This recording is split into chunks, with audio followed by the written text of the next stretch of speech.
Hello, everyone, and welcome back to our State of the Program series. I'm your host, Sean Vowells. I've got Joe Meade with me, and tonight it's the Penn State of the Program and season recap. Joe, quite the year for Penn State in terms of football. They entered the year as some people's national championship picks. They go down to the wire. They lose another close game against Oregon. They get shocked at the Rose Bowl against UCLA the next week. Then they lose to Northwestern at home. James Franklin is fired. Terry Smith is the interim head coach. They lose to Ohio Iowa. State, Iowa, and Indiana over the course of the next 3 weeks, and they're 3-6 on the year. And then they rally around their interim coach and win the remaining three regular season games. And then the Pinstripe Bowl against Clemson. They finish the year 7-6. What a roller coaster this year for Penn State in the worst way possible. Yeah.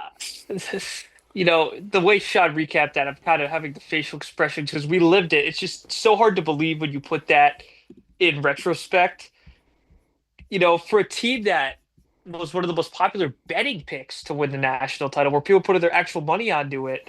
I can't think of another team aside from the team they played in the bowl game that had a more disappointing season in terms of, falling short of expectations. And unlike Clemson, the crash and burn wasn't until that whiteout game.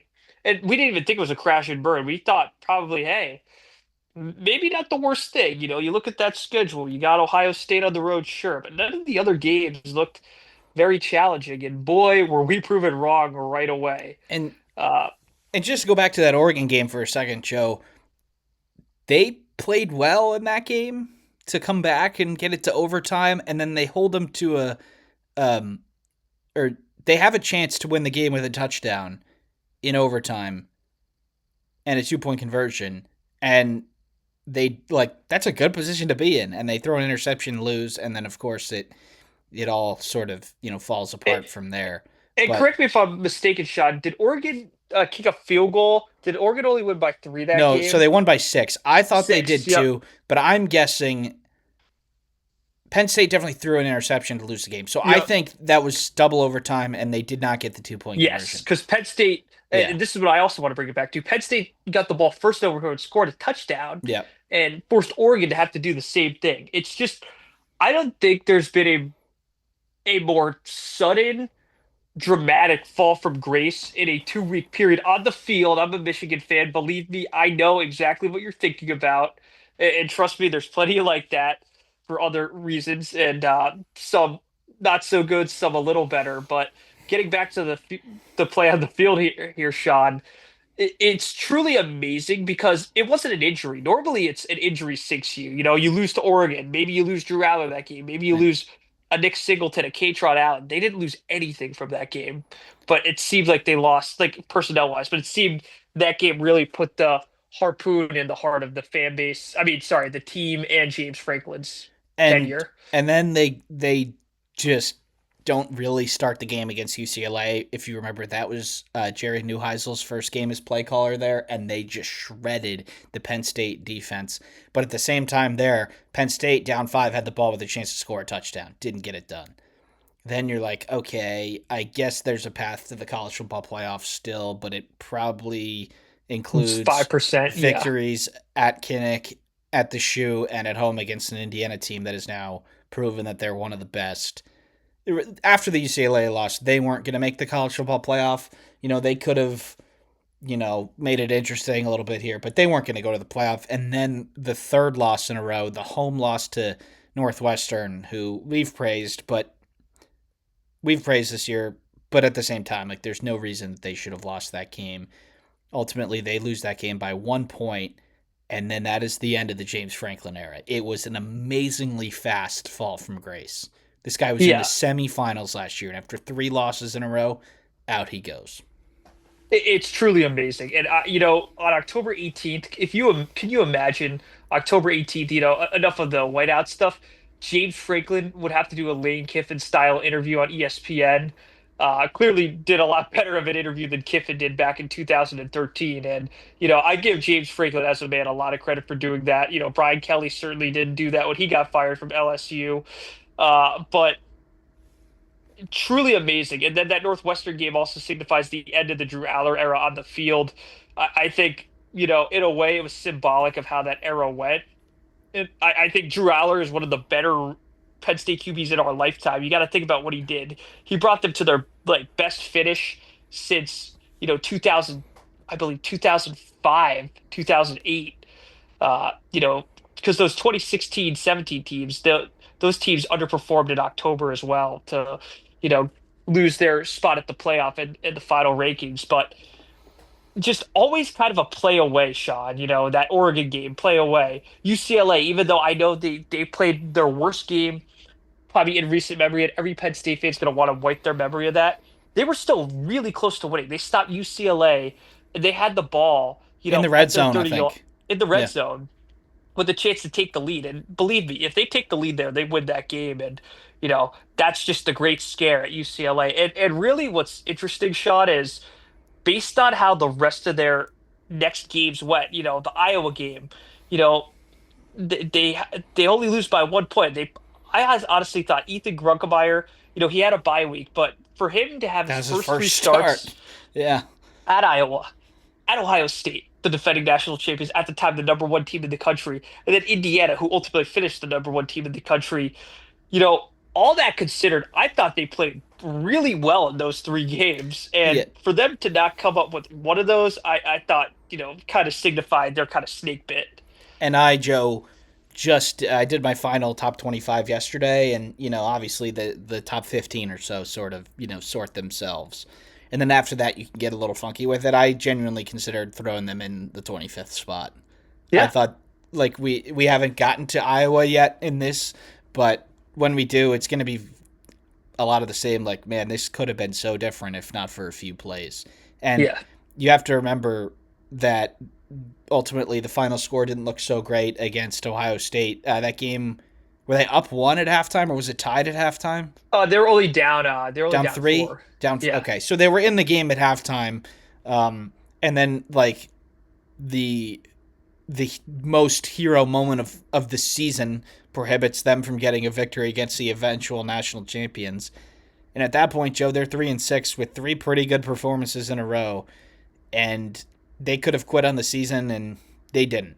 They had three easier opponents coming up. They had Michigan State and Rutgers, who were not going to a bowl, and then Nebraska, who was without Rayola at that point, and they crushed them all.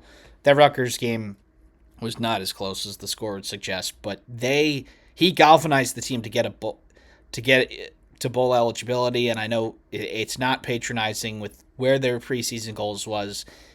If you had told Penn State fans that you were going to have a miraculous turnaround to get to bowl eligibility, I think they would have done some bad things to you. But ultimately, it was pretty nice to see them, you know, keep their season alive, ultimately get to a bowl, and then take that one seriously too and get that win too. Yeah, and I give a lot of leadership on this team a heck of a lot of credit. Not that my opinion really matters about football character or whatnot, but deny Dennis Sutton, Katron Allen, even a Nick Singleton, I thought they did a really good job rallying that team. And clearly Coach Terry Smith, who is on the new staff, uh, kind of was the Penn State guy of the year in that sense. Really took an impossible situation, and I think you're right, Sean. Really look at it in retrospect. Penn State probably gave Indiana the biggest scare of the year. Not Miami. I know Miami had the ball last, but you know, Indiana was in control of a lot of the national title game. Even the Ohio State game, you kind of sensed it. I did not think at any point Indiana, after the way they started, was going to win that game. And Indiana basically was in the position that Miami was in the championship game against Penn State. No timeouts, needing a touchdown, and they got Yeah. it. And like Penn State did really well in the line of scrimmage that game. Nick Singleton had a great game. I thought Gronk also played a great Yeah, game I mean, too. he did too. He made a couple of really big time throws to Pena, and then, um, ultimately they lost, but then they win from there. Joe, the after the season, so the season is now over, and it's time to get in the coaching carousel. And this was a very interesting coaching search. They obviously got started a lot quicker than everyone else, firing Franklin in October. I believe it was October, right? Maybe late Yep, September. October 12th. Yep. Okay, so they clearly aren't getting their top candidates. Their top candidates are either staying where they're at, whether it's Signetti or Matt Rule. Um, And Matt Rule was not a real top candidate. I think that was just a write-in. A lot of people bet on. well, At least I hope not. Nebraska's AD certainly thought he was a real candidate with his new contract, but um, they, despite getting on the carousel first, they are one of the last ones to leave it. They end up with Iowa State's Matt Campbell. We talked about it at the time. Pat, what's the AD's name? It's not Pat. Pat Kraft. It is Pat Kraft. Okay. Yep. So the opinion of many of us at the time is that he has lucked his way into a good hire here. If Campbell says no, Joe, is Terry Smith the coach at Penn State next year? I think he might be.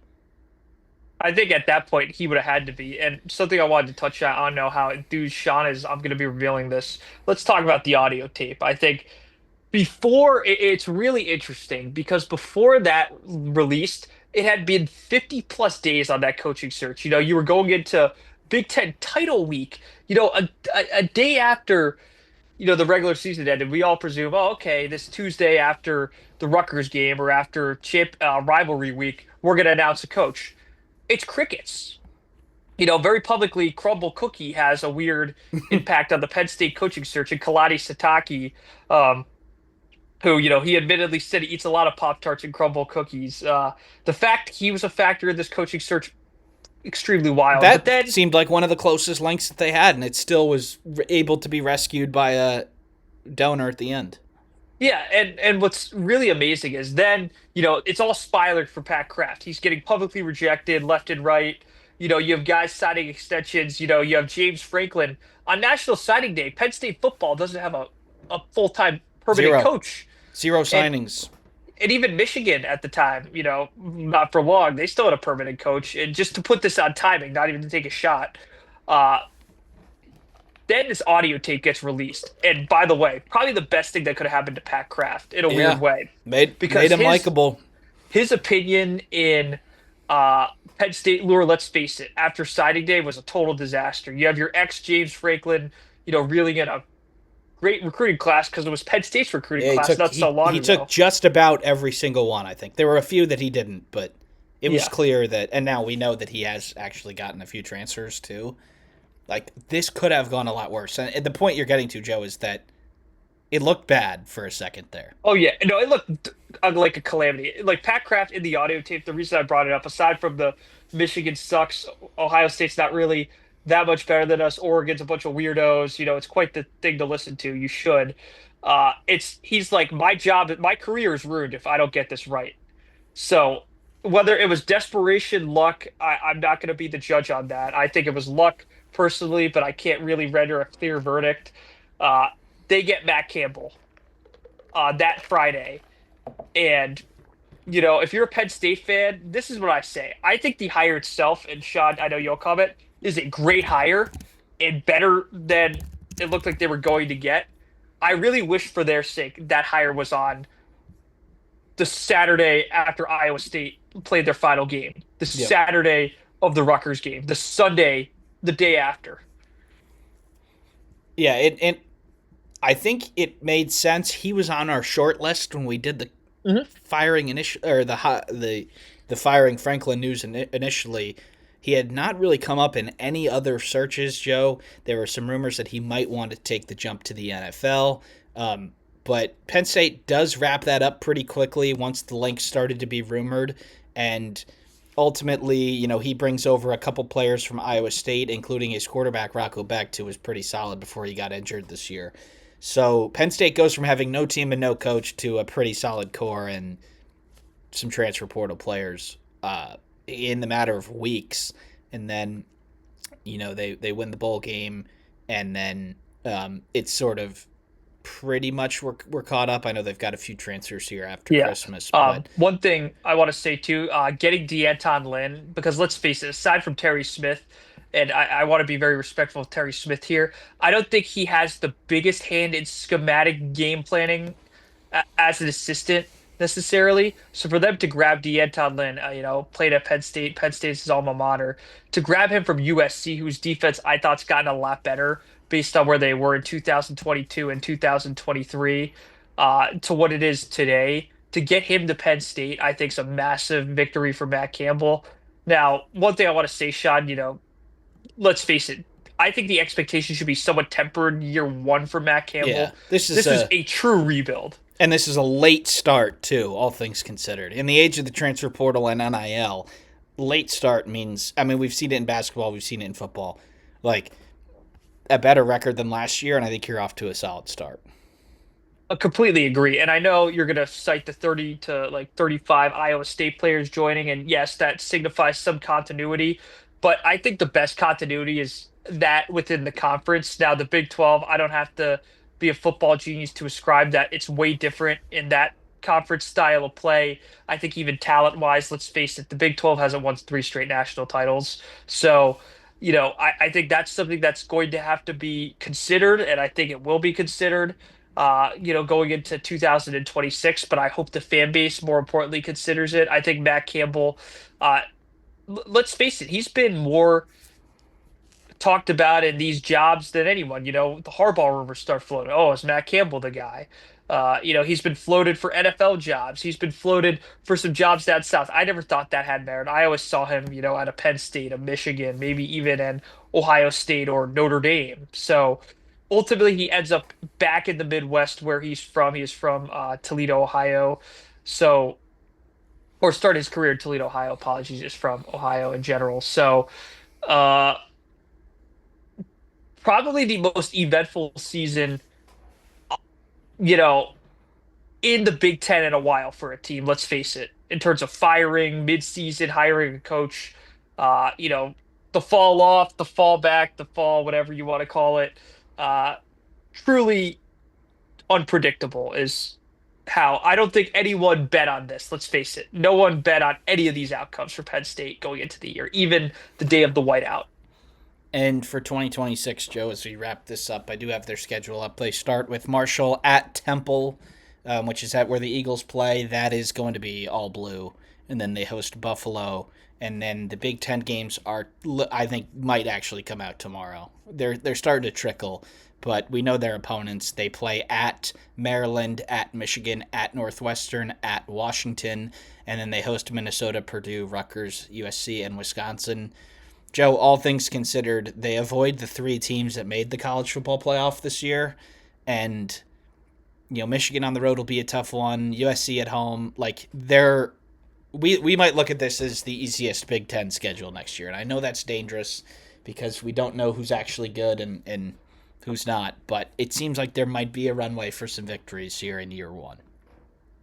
Yeah, I think that's the biggest victory here is that schedule. You don't play Ohio State. Let's Or just call it what Indiana it or is. Oregon. Or Oregon. I think their hardest game is at Michigan, and Definitely. although I think Michigan leveled up, it's very fair to say you're not convinced by them leveling up. And the fact a skeptical top 10 to 20 team is your hardest opponent signifies that maybe Matt Campbell could make some noise. I don't think ascribing a playoff berth is fair, but is a better record than 7-6. I think so. Yep. So that's how they will go in. The Big Ten schedule, I think, is coming out this week. It's unfortunate for timing. It'll probably be out by the time that this video releases, but we're going to end it here. Thanks for tuning in, and we'll see you next time.